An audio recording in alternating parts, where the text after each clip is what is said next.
আসসালামু আলাইকুম রহমতুল্লাহি বরকাতু। আজকে আমি আমার ছাদ বাগানে একটা অন্যতম ফুল গাছ ডালিয়া ফুল দেখাতে যাচ্ছি। আপনারা দেখতে পাচ্ছেন আমার এই ভিডিওতে যে আমার এই ফুল গাছে একটা ডালিয়া ফুল ফুটেছে, অনেক সুন্দর। এই গাছটা প্রায় মরে গিয়েছিল, যত্ন করতে করতে এই পর্যন্ত আবার আসছে। এই গাছটার বয়সও হয়েছে 3 বছর। তো একবার মরে গিয়েছিল, আবার এটাকে যত্ন করেছি, আবার এটা জীবিত হয়েছে। তো অলরেডি একটা ফুল ফুটেছে, পাশে আরেকটা ফুল ফুটবে, এরকম করে গাছটার বর্তমানে এই অবস্থা। তো ডালিয়া ফুল আপনারা লাগাতে পারেন চাইলে, কারণ শীতকালীন অনেক ফুল গাছ আছে।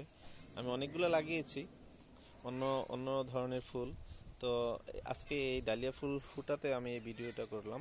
তো আপনারা আমার এই ভিডিওটা দেখে আপনাদের ভালো লাগলে অবশ্যই লাইক দিবেন, সাবস্ক্রাইব করবেন। ধন্যবাদ সবাইকে। আল্লাহ হাফেজ।